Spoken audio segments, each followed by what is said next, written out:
Hello बच्चों, हमारा topic चल रहा है एप्लीकेशन ऑफ बायो-सेवर्ट लॉ।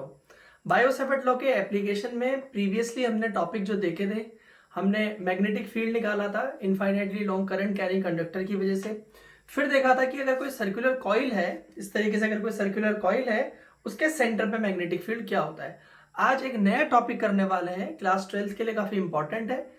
आपके पास अगर कोई सर्कुलर कॉइल है, उसके सेंटर पे मैंने मैग्नेटिक फील्ड निकाला। आज जो हम पढ़ने वाले हैं कि अगर कोई सर्कुलर कॉइल आपको दी हुई है, उसकी एक्सिस के किसी पॉइंट पर अगर मैग्नेटिक फील्ड निकालने के लिए बोला जाएगा तो वो मैग्नेटिक फील्ड क्या होगा। सपोज ये पॉइंट आप कंसीडर कर लीजिए, इस पॉइंट की बात कर रहा हूं और ये मेरा जो हाथ है दिस इज सर्कुलर कॉइल, ठीक है।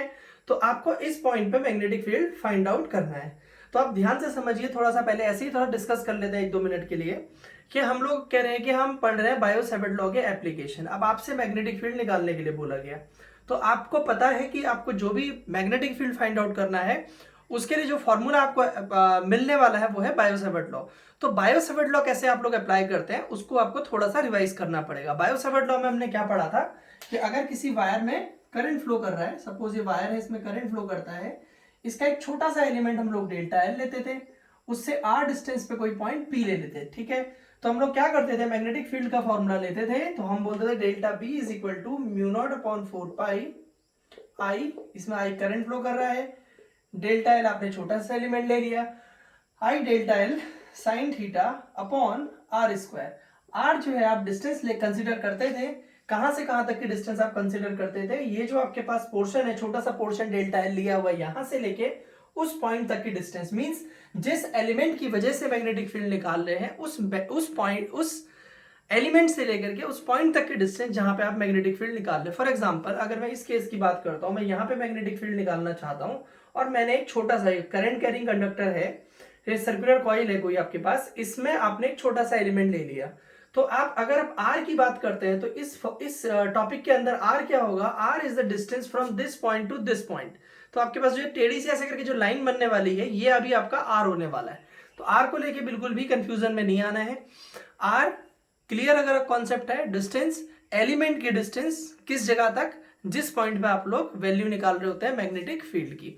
तो अब हमें करना क्या है, जो हम टॉपिक पढ़ रहे हैं उस टॉपिक को समझते हैं, ठीक है। देखिए, इसको डेल्टा एल भी बोल सकते हैं और हम लोग अगर इसको हम डीएल लिखते हैं तो यहाँ पे डीएल हो जाता है, यहाँ पे हम लोग इसको डीबी लिख देते हैं।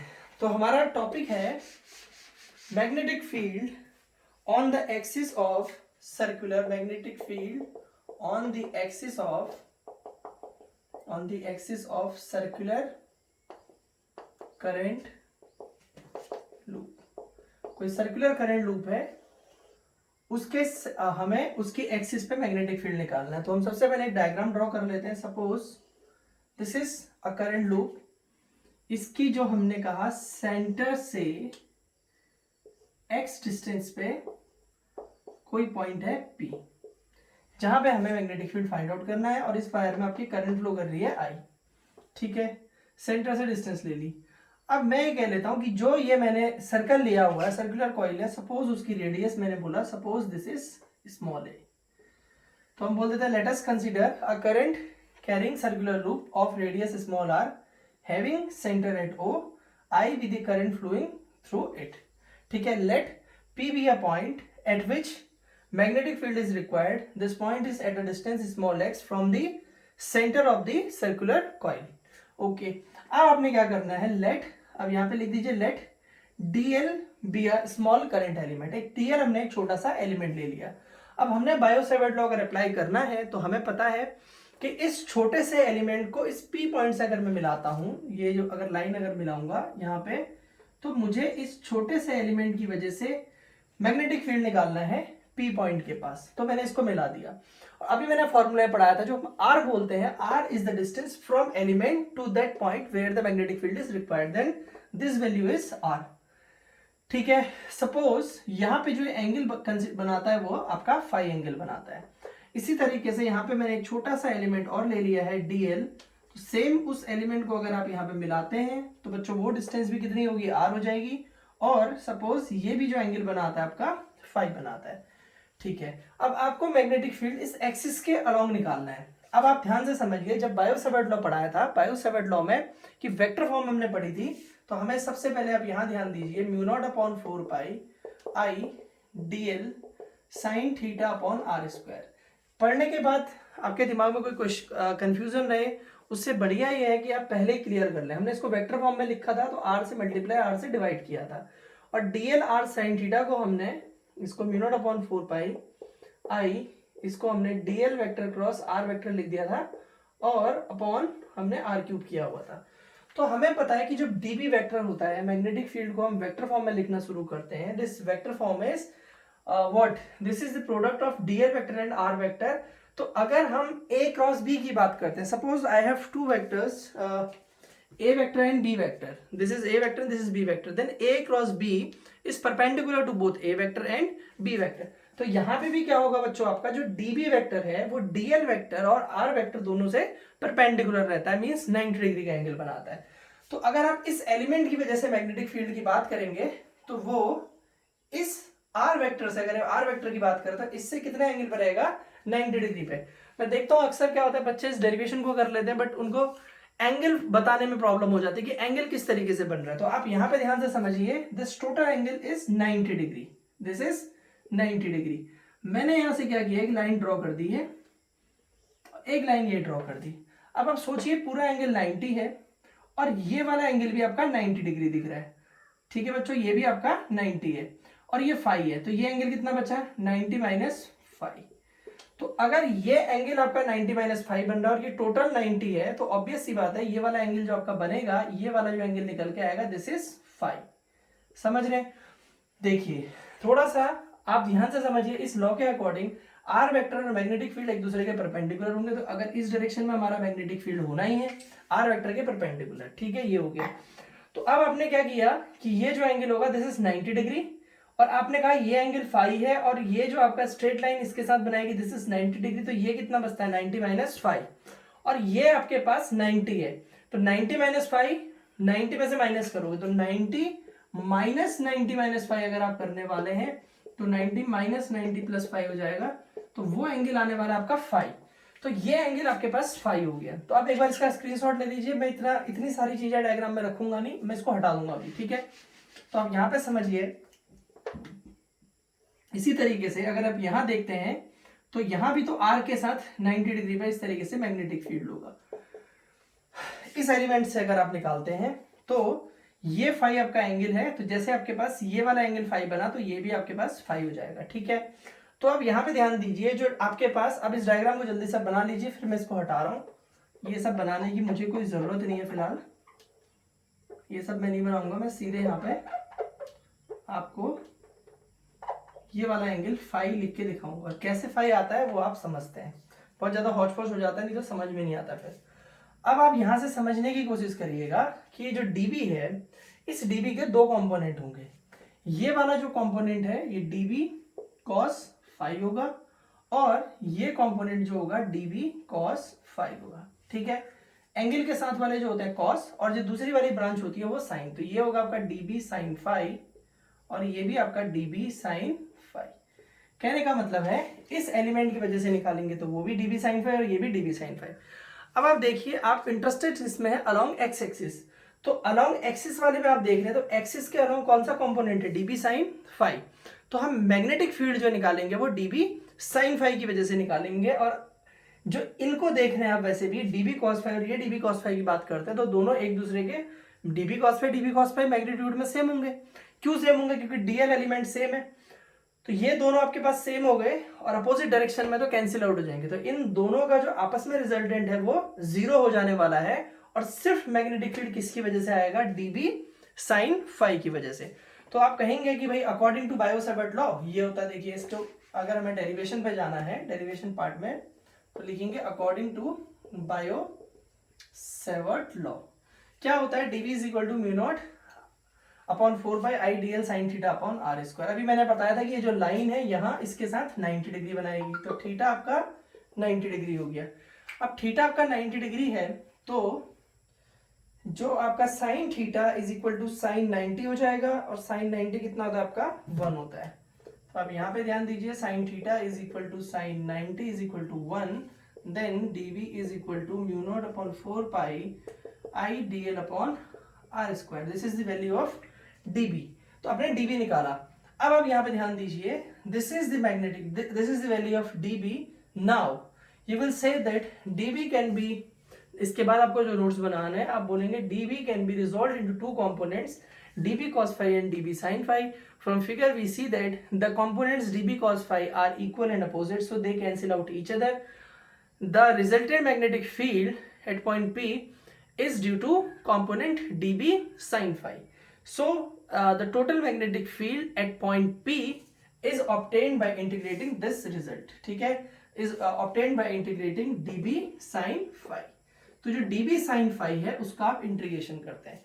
अब अक्सर जो बच्चे होते हैं वो विश्वास उसमें करते हैं जो उन्हें दिख रहा है, जो समझ रहे हैं उसको बोलते हैं कि सर ऐसा होना चाहिए. उनका कहना भी अपने हिसाब से सही है. बच्चे सोचते हैं कि ये db sin phi, ये db sin phi, तो 2 db sin phi होना चाहिए. जो अभी नहीं समझे पेपर के टाइम में समझ, जो अभी सोच रहे हैं तो बहुत अच्छी बात है, अभी डाउट क्लियर हो जाएगा. और कुछ अगर पेपर के टाइम पर सोचेंगे कि हमें पेपर के टाइम पे जा करके सोचेंगे फिर उसके बाद इसका सोल्यूशन ढूंढेंगे, तो बेटा वहाँ पे गलत हो जाएगा. और एक बार गलती कर दी तो फिर सही नहीं होने वाला है. तो आप यहाँ पे ध्यान दीजिए.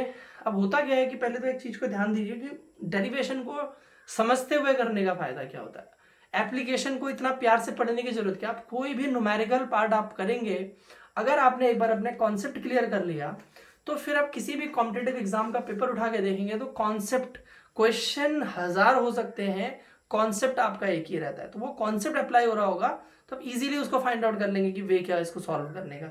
वैसे ही यहाँ पे आप देखिए बच्चे सोचते हैं कभी कभी कि 2 db sin phi होना चाहिए, जबकि मैंने कहा resultant magnetic field db sin phi होगा, 2 नहीं ले रहा हूं. देखिए बच्चों, मैंने क्या किया, मुझे पता है छोटे से एलिमेंट की वजह से db sin phi है, दूसरे की वजह से भी db sin phi है. बच्चे सोचेंगे दो लिखने की जरूरत क्या थी, अगर मैं दोनों नहीं दिखाता तो ये कैंसिल आउट नहीं होते, इसलिए मुझे दिखाना जरूरी था. तो मैं इंटीग्रेशन सिर्फ db sin phi का क्यों ले रहा हूं, क्योंकि मैंने कहा कि ये जो एलिमेंट है ये db sin phi कर रहा है, दूसरा जो एलिमेंट है वो भी db sin phi करेगा, तीसरा जो है वो भी db sin phi करेगा. तो सारा का अगर निकालना है तो मैं इंटीग्रेशन कर देता हूं. तो अगर मैंने एक छोटा सा एलिमेंट लिया है और मैं इसका इंटीग्रेशन कर रहा हूं तो मैं पूरी रिंग का मैग्नेटिक फील्ड निकाल देने वाला हूं, पूरे के पूरे का. अगर मैं 2 db sin phi लेता तो मैंने ऊपर का एलिमेंट और नीचे का एलिमेंट ले लिया तो मुझे आधी रिंग का इंटीग्रेशन करना पड़ता. तो इसलिए मैं ऐसा नहीं करने वाला, मैं सीधे सीधे पूरा लेकर के उसका इंटीग्रेशन कर दूंगा. तो मैंने कहा छोटे से पार्ट की वजह से db sin phi है. अब देखो मैंने कहा इसके अपोजिट में जो कंपोनेंट होगा तो इसका अपोजिट वाला, इसके जो कॉस को, इसके कॉस वाले कंपोनेंट को इसका कॉस वाला कंपोनेंट कैंसिल आउट कर देगा, इसका ठीक अपोजिट में होगा. ठीक ऐसे इसके अपोजिट में जो होंगे इसके अपोजिट में, तो एक दूसरे के अपोजिट में जो एलिमेंट है वो सारे एलिमेंट एग्जिस्ट करेंगे और सब एक दूसरे के कॉस को कैंसिल आउट कर देंगे. तो बचेंगे सिर्फ कौन से एलिमेंट, साइन. तो मैंने कहा एक एलिमेंट की वजह से db sin phi है, तो सबकी वजह से अगर निकालना तो मैं सिंपली उसको इंटीग्रेट क्यों ना कर दूं. तो मैंने क्या किया, integration of db sin phi कर दिया. ठीक है. Now what we are going to do, we are going to find out the value of, first the value of sin phi. Sin is what, that is perpendicular upon hypotenuse. Then in this triangle the branch in front of angle is perpendicular and this is 90 degree, so this is hypotenuse. Value क्या हो गई आपके पास, a upon r. आप sin phi की अगर proper value की बात करते हैं, this is a upon r, तो आप यहाँ पर db आपने निकाल ही रखा है तो आप यहाँ पे रखेंगे तो क्या हो जाएगा, देखिए mu naught upon 4 pi I dl upon r square into a upon r. तो आप ध्यान से समझिए ये सब आपके बाहर निकल जाएंगे, सिर्फ इंटीग्रेशन के अंदर dl रह जाएगा. ठीक है. आपके ये सारे terms mu naught upon 4 pi I upon are cube, A भी आ जाएगा इंटीग्रेशन के अंदर, आपके पास dl रह जाएगा. अब इंटीग्रेशन dl रहता है. अब मुझे सोचना ये है कि भाई ये dl की वैल्यू क्या है, इसके इंटीग्रेशन की वैल्यू क्या होती है. तो थोड़ा सा कंफ्यूजन हो जाता है अक्सर जब आप क्लास में ध्यान से नहीं पढ़ रहे होते. देखिए dl क्या चीज है आपके पास, एक छोटा सा एलिमेंट है रिंग का, dl dl dl dl dl, सारे dls को जोड़ोगे तो वो क्या बनने वाला है, this is called this circumference. तो वो सर्कमफेरेंस आ जाएगी. तो सर्कमफेरेंस कितनी होती है आपकी, 2 पाई r. अक्सर हमें आदत होती है 2 पाई r बोलने की, तो हम गलती यही कर देते हैं एग्जाम में, जल्दीबाजी में 2 पाई r लिख देते हैं. But you are saying that r is the radius, but right now the radius is not r, this is a. R is this distance. Then you will write that integration dl. What you are going to write?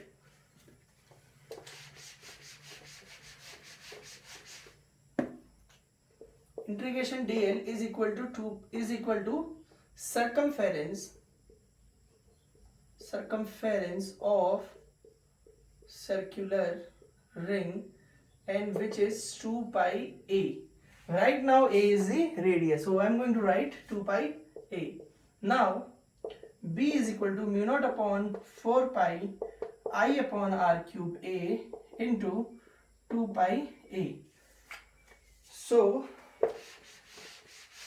we can write here b is equal to mu naught upon 4 pi into 2 pi a square upon r cube. हम इसको cancel out भी कर सकते हैं, और अगर हमारा मन नहीं है कैंसिल आउट करने का तो हम इसको छोड़ भी सकते हैं, कोई ज़रूरी नहीं है कि आप इसको कैंसिल आउट करिए। और कैंसिल आउट करके लिखना है तो आपके पास 2 पाई यहाँ पे आ जाएगा, b is equal to mu naught upon two a square upon are cube. ठीक है, ये भी इसकी फॉर्म है। अब आप यहाँ ध्यान दीजिए, इस ट्राइंगल की बात करते हैं तो क्या हो जाएगा, अप्लाइंग पाइथागोरस थ्योरम।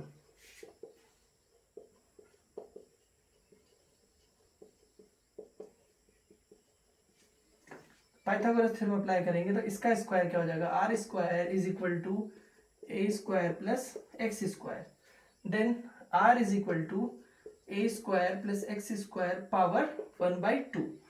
तो आपको आर क्यूब निकालना है तो वो हो जाएगा A square plus x square power 3/2। तो करिए क्या, जो यहाँ पे आर क्यूब है उस आर क्यूब की जगह पे आप ये पुट कर सकते हैं, तो नया फॉर्मूला आ जाएगा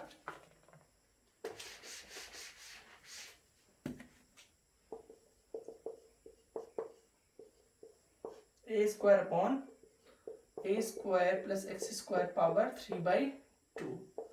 सो this is the formula of magnetic field. एक सेकेंड, हाँ इसको लिखिए आप जल्दी से। म्यू नॉट, एक हमारा आई चल रहा था यहाँ से, मैं आई लिखना भूल गया यहाँ से, ये देखिए आई था यहाँ, चलिए आई टर्म लिखना भूल गया मैं, कोई नहीं यहाँ पे आई लिख दो। तो रिलेशन हो जाएगा आपका mu naught upon 2 I a square upon A square plus x square power 3/2। So this is the value of magnetic field. हमको क्या पूछा जाता है, जैसे एक्सियल कंडीशन में पूछा जा रहा है तो एक पर्टिकुलर डिस्टेंस पे पूछा जाएगा, तो इस तरीके से लिख सकते हैं, और ये इसका मैग्नीट्यूड हो गया। फिर इसके बाद अगर हमसे यहीं पे पूछ दिया जाए कि भाई अगर इसको अब we know that magnetic field is a vector quantity, so if they are telling us that write it in the form of vector, write it in the vector form, then आपको वेक्टर फॉर्म में लिखना है। तो vector form के साथ आप direction की बात करते हैं, तो आप एक्स एक्सिस में ले रहे हैं, तो आपको पता है कि जो एक्स एक्सिस है उसकी जो डायरेक्शन है उसको आई कैप लिखते हैं, वाई एक्सिस वाली को जे कैप लिखते थे। तो यहाँ पे आप इसको जब वेक्टर फॉर्म में लिखने जा रहे हैं तो आप क्या करने वाले हैं, b vector is equal to mu naught upon 2 I upon A square plus x square power 3/2। तो डायरेक्शन क्या है ये देखिए ना, ये जो डीबी साइन फाई है उनकी डायरेक्शन इस तरफ लग रही है, इस डीबी साइन फाई की भी इधर डायरेक्शन है, इस डीबी साइन फाई की भी इधर डायरेक्शन है, और ये आपकी एक्स एक्सिस है, एक्स लिखा हुआ था सपोज एक्स एक्सिस है, तो एक्सिस के अलॉन्ग है, तो हमने कहा एक्सिस एक्स है, तो हमारे पास जो डायरेक्शन हो जाएगी, एक्स की डायरेक्शन होती है आई कैप, तो आपके पास ये वेक्टर फॉर्म में आप इसको लिख सकते हैं। तो आई कैप इसकी डायरेक्शन हो गई, इसको जल्दी से आप लिखिए। फिर इसमें हम लोग एक थोड़ा सा चेंज की अगर हम बात करते हैं वो ये कर सकते हैं कि अगर आपसे बोल दिया जाए कि कॉइल के पास n टर्न्स हैं, तो n टर्न्स होंगे तो आप यहाँ पे क्या कर देते हैं, आपको सबको पता है n से मल्टीप्लाई कर देते हैं, जो रिजल्ट था वो ये हो जाएगा म्यू नॉट अपॉन 2 n आ जाएगा यहाँ पे। ठीक है, if you can write if coil has n turns, तो क्या होने वाला है आपके पास ये फॉर्मूला बन जाएगा mu naught upon 2 NI A square upon A square plus x square power 3/2। अब देखिए जो लास्ट लेक्चर आपने देखा होगा, आपने लास्ट लेक्चर में एक चीज नोटिस की होगी, वो हमने मैग्नेटिक फील्ड निकाला हुआ था इसके सेंटर पे, तो जो सेंटर पे मैग्नेटिक फील्ड वहां हमने निकाला हुआ था वो हम यहाँ पे भी अभी निकाल सकते हैं। तो अगर हमसे बोला जाए कि इस सर्कुलर कॉइल के as an special case they are asking as that find the magnetic field at the centre of this circular coil, तो आप बोलेंगे कि भाई मुझे अगर सेंटर पे निकालना है तो मुझे पी पॉइंट को सेंटर पे लेके आना पड़ेगा, और दिस डिस्टेंस इज एक्स। जब आप इसको रिड्यूस करके करके ओ पे ले आ रहे हैं तो एक्स आपका डिसअपियर हो जाएगा, एक्स तो है ही नहीं, x is the distance from o to point p. If point p is at the centre means o and p overlap, तो तो ओ और पी अगर एक दूसरे के ऊपर आ जाएंगे तो डिस्टेंस एग्जिस्ट ही नहीं करेगी, तो आपके पास एक्स कितना हो जाएगा, 0 हो जाएगा। तो एक्स आप 0 जैसे ही रखते हैं यहाँ पे, तो वो मैग्नेटिक फील्ड निकल के आ जाएगा eight the centre of circular coil. ठीक है, तो हम इसके अंदर अब स्पेशल केसेस डिस्कस करने वाले हैं। स्पेशल केस,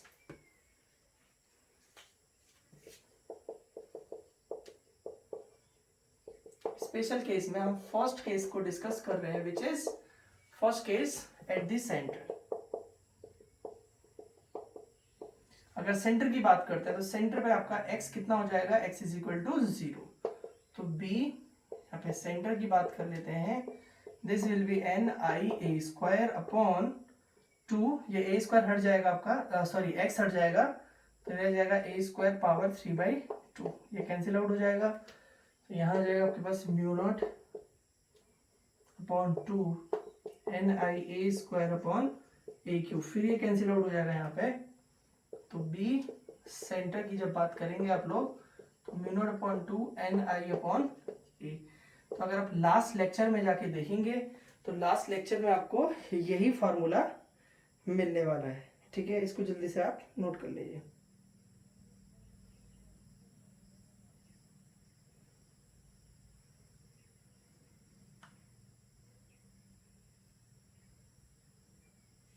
सेकंड केस हम डिस्कस करने वाले हैं।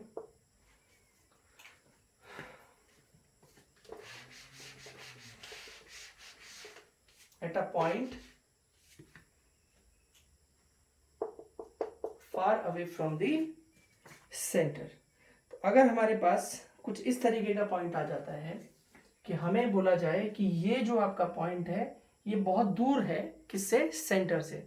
तो सेंटर से जैसे अभी आपके पास ये फॉर्मूला आ गया है। ठीक है, तो जब आपका एक पॉइंट x बहुत दूर हो, आप सोचिए इसको आप दूर लेके जा रहे हैं, तो x बढ़ते जाएगा, सर्कुलर कॉइल वही है।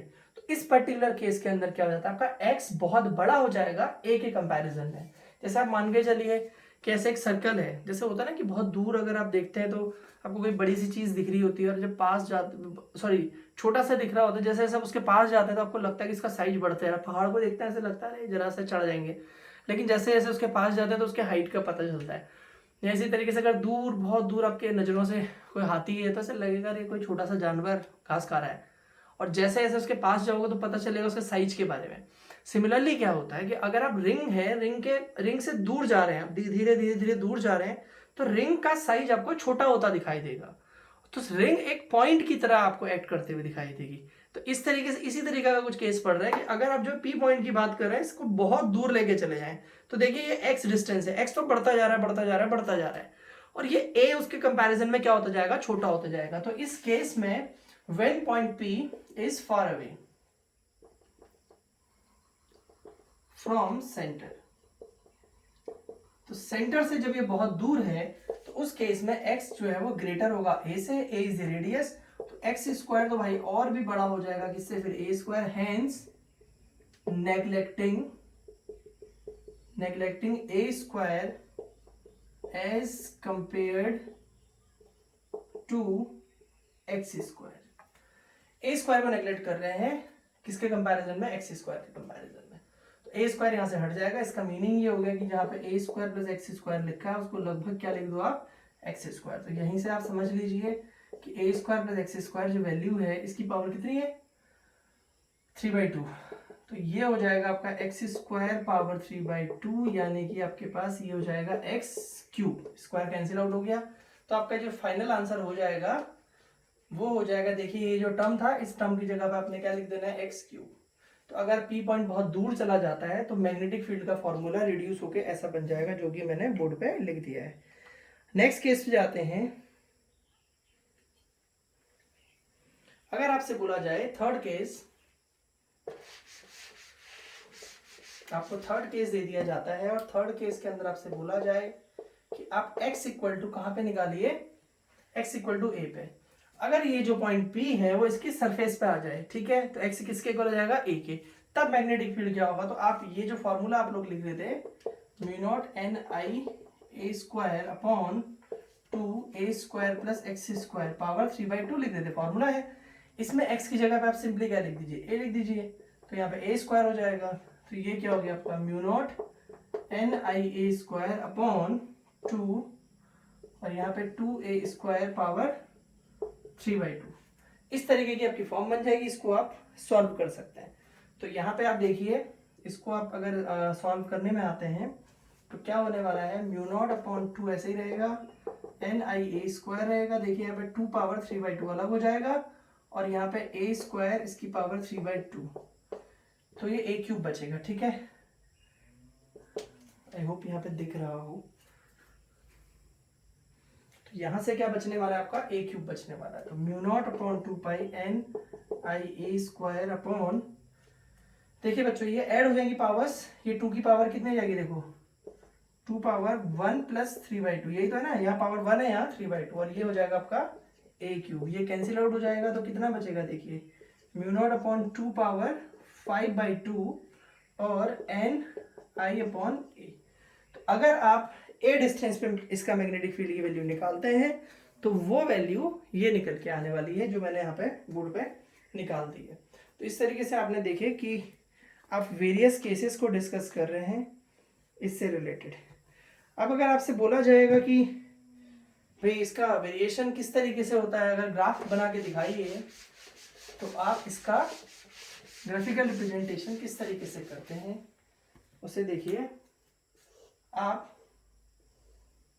ये देखिए ना, B is equal to mu naught NIA² upon 2A² plus X² power 3/2 कर रहे हैं।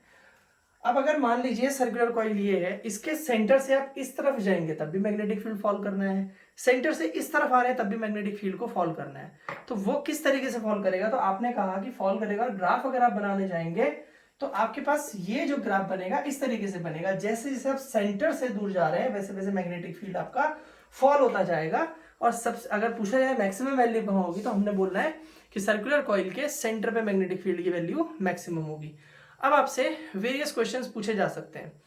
देखिए थोड़ा सा हम यहीं पे डिस्कशन कर लेते हैं कि किस तरीके के क्वेश्चन पूछा जाए। एक तो बिल्कुल सिंपल सा बोर्ड एग्जामिनेशन पे फॉर्मूला बेस्ड क्वेश्चन पूछा जा सकता है कि आपको बोल दिया जाए कि 10 टर्न्स हैं, आप समझिए थोड़ा सा बहुत ईजी सा क्वेश्चन अगर मैं डिस्कस करता हूँ तो आपके पास एक क्वेश्चन बोल दिया जाएगा कि किसी सर्कुलर कॉइल में करंट फ्लो कर रहा है, कोई इसकी वैल्यू दे दी जाएगी 10 एम्पियर 15 एम्पियर जो भी दे दे, और बोल देंगे वहाँ पे नंबर ऑफ टर्न्स आपको दे देंगे और रेडियस दे दी जाएगी, और बोल दिया जाएगा मान लीजिए 10 सेंटीमीटर रेडियस दे दी और बोल दिया 15 सेंटीमीटर पर उसकी वैल्यू फाइंड आउट करिए। इससे आसान कुछ भी क्वेश्चन नहीं हो सकता। तो आपने करना क्या है, सारी वैल्यूज इसमें पुट कर देनी है और उसकी वैल्यू को फाइंड आउट कर देना है। फिर दूसरा क्वेश्चन ये हो सकता है कि आपको 2 सर्कुलर कॉइल्स दे दी जाएं और पूछा जाए कि उनकी वजह से मैग्नेटिक फील्ड क्या होगा। तो आपको वहां पे देखना होता है कि करंट की डायरेक्शन क्या है। अगर दोनों में करंट की डायरेक्शन सेम है तो ऐड हो जाएंगी वैल्यूज, और अगर अपोजिट चल रहा है करंट, एक में इधर चल रहा है एक में इधर चल रहा है, तो मैग्नेटिक फील्ड की डायरेक्शन भी आपकी अपोजिट हो जाएगी और आपका साइन वैल्यू क्या हो जाएगी, वहां पे माइनस हो जाएगी। तो आपने इस तरीके से कोई पॉइंट दे दिया जाएगा, बीच में इसके कोई पॉइंट दे दिया जाएगा, उस पर अगर मैग्नेटिक फील्ड निकालने के लिए बोला जाएगा तो इसी तरीके का आपका वहां भी कुछ ना कुछ क्वेश्चन रहता है। अब देखिए थोड़ा सा डायरेक्शन ऑफ मैग्नेटिक फील्ड की बात कर लेते हैं, फिर ये क्वेश्चन आपको भी आसानी से समझ में आ जाएगा। देखिए कैसे, टॉपिक लिखिए, rule for the finding the direction of magnetic field due to circular current loop.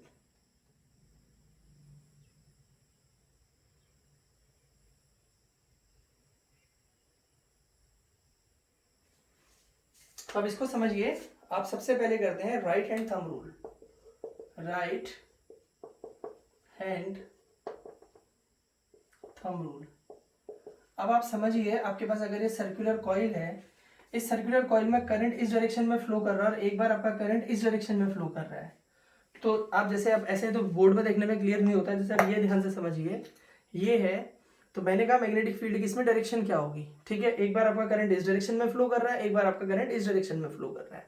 तो राइट हैंड थंब रूल कहता है आप कुछ मत करिए, you curl your fingers in the direction of current. Suppose ऐसे करंट फ्लो कर रहा है तो मैंने इस तरीके से अपनी फिंगर्स को राइट हैंड की रख देना है। ठीक है, तो जो थंब की डायरेक्शन होती है, जो थंब की डायरेक्शन है that is the direction of magnetic field. तो एक्सटेंडेड थंब, थंब इस डायरेक्शन में आ रहा है, देखिए करंट इधर को फ्लो करेगा तो मैं ऐसे तो उंगलियां करने वाला हूं, तो ये हो गया, और अगर करंट इस तरीके से फ्लो करेगा तो मैंने ये कर देना है। तो उस केस में आपका जो थंब है वो इस डायरेक्शन में जा रहा है। तो इस तरीके से आपके पास मैग्नेटिक फील्ड की डायरेक्शन को आप लोग बता सकते हैं। आप राइट हैंड थंब रूल में देखिए क्या होगा, सिंपली आप लिख देते हैं कि if you curl the palm of our right hand around the circular wire, finger pointing the direction of current, then the extended thumb gives the direction of magnetic field। ठीक है, इस तरीके से अगर आप बात करते हैं, अब यहाँ पे तो बोर्ड पे बता पाना किस तरीके से संभव है, तो आप इसको इस तरीके से सॉल्व कर सकते हैं। तो इस तरीके से आप डायरेक्शन ऑफ मैग्नेटिक फील्ड की अगर बात करें तो ये हो गया। अब अगर आप जैसे सपोज बात करें, इस तरीके से आपके पास मैग्नेटिक फील्ड की डायरेक्शंस होती हैं। अगर आप कॉइल की बात करेंगे और जैसे जैसे दूर जाएंगे तो वो स्ट्रेट लाइन की फॉर्म में आ जाएगा। जैसे सर्कुलर, अगर आप कॉइल से मैग्नेटिक फील्ड की डायरेक्शन देख रहे हैं तो सर्कुलर फॉर्म में रहेंगी, और जैसे जैसे आप उससे दूर जाते रहेंगे तो वो आपका इस तरीके से स्ट्रेट लाइन की फॉर्म में आ जाता है। और राइट हैंड थंब रूल आपका ये क्लियर हो गया। तो इस तरीके से जब आपको नॉलेज रहेगी डायरेक्शन की और आपको मैग्नीट्यूड का फॉर्मूला पता होगा, तो दोनों को मिक्स करते हुए जो क्वेश्चन आपसे पूछे जाएंगे वो आप सॉल्व करेंगे। तो नेक्स्ट लेक्चर में हम लोग इस पे बेस्ड न्यूमेरिकल प्रॉब्लम्स को सॉल्व करेंगे। Thank you.